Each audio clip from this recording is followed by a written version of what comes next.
তুলা রাশিকে একটি সপ্তম রাশি বলে মনে করা হয়। এটি একটি রাশিচক্রের চিহ্ন যা বায়ু উপাদান দ্বারা প্রভাবিত হয়।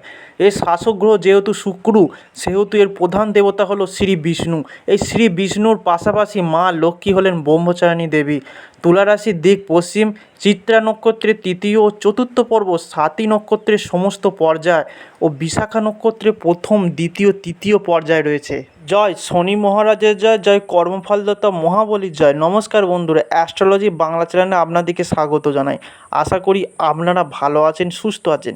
আজকে কথা বলবো তুলা রাশি 2025-এ জুনের পর থেকে বিরাট পরিবর্তন করবে। আজ সেই কথাই বলবো আপনাদেরকে। ভিডিওটি শেষ পর্যন্ত দেখুন, আপনাদের অবশ্যই ভালো লাগবে। প্রথমত পরিবর্তন হলো 4ই জুনের পর থেকে কর্মক্ষেত্রে হঠাৎ কোনো ঝঞ্ঝাট দেখা দেবে। অর্থগামের পথ সুপ্রসন্ন হবে। গৃহে বা বন্ধু স্থানীয় কারোর সাথে মনোমালিন্যের সৃষ্টি হবে। কোনো গুণের জন্য সমাদর হবে। মানসিক অশান্তি ও দুশ্চিন্তা বৃদ্ধি পাবে। অপ্রত্যাশিত অর্থ কিংবা কোনো দ্রব্য লাভ করতে পারবেন। হঠাৎ কোনো ঘটনায় মন ক্ষুব্ধ হয়ে উঠতে পারবেন। প্রেম প্রীতির ক্ষেত্রে স্নেহ প্রীতির বৃদ্ধি পাবে। দ্বিতীয়ত পরিবর্তন হলো ঘরে কেতু অবস্থান করবে, তার সঙ্গে শনিদেব যদি জন্মকুণ্ডলিতে অবস্থান হয়ে থাকে সেই ক্ষেত্রে আপনার প্রতি আগ্রহ থাকবে। খেয়াল রাখতে হবে তুলা রাশির প্রথম নক্ষত্র চিত্রা সেই মঙ্গলের নক্ষত্র, এবং তার সাকসেস রেট কিন্তু সবচেয়ে বেশি প্রতারিত হওয়ার সম্ভাবনা এটা কিন্তু অবশ্যই রয়েছে। বিশেষ জটিল পরিস্থিতি আসতে পারে, সেই পরিস্থিতি নিয়ন্ত্রণ করবার চেষ্টা করতে হবে আপনাকে। তৃতীয়তম পরিবর্তন হলো এই মাসে যারা ব্যবসা করতে চাইছেন বা বিবাহ করতে ইচ্ছুক তাদের জন্য শুভ ফল হবে।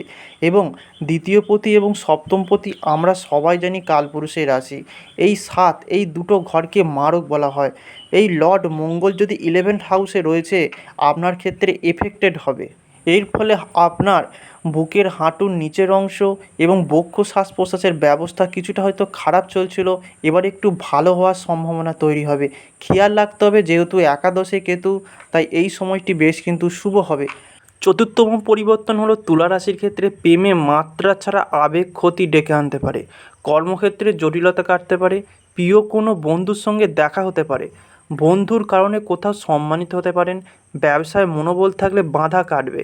কাউকে পরামর্শ দিতে যাবেন না, কোনো কাজে বারবার চেষ্টা করা বৃথা হবে। শরীরে কষ্ট অবহেলা করবেন না। আইনি কাজের ব্যাপারে ভালো সুযোগ আসতে পারে। বাবার শরীরের ব্যাপারে চিন্তা বাড়তে পারে।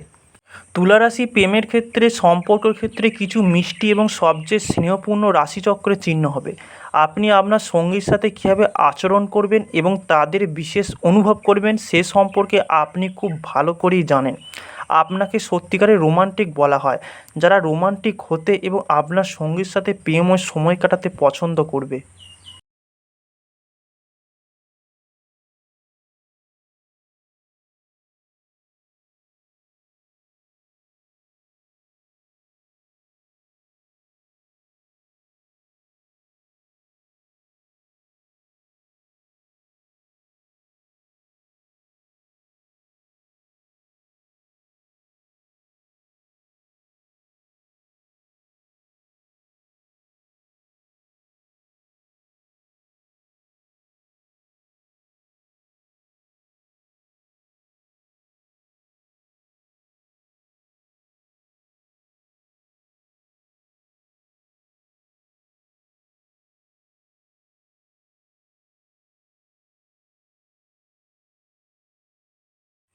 কী করলে তুলা রাশি মানুষেরা ভালো থাকবেন? সারাটা বছর হাজার কাজের মধ্যে সকাল থেকে রাতের মধ্যে প্রতিষ্ঠিত শনি মন্দিরে সাদা বাতাসা, সাদা ফুলের মালা আর যা মন চায় দক্ষিণা দিয়ে শনিদেবের পুজো দিলে সারা বছর অনেক দুর্ভোগের হাত থেকে আপনারা রক্ষা পাবেন।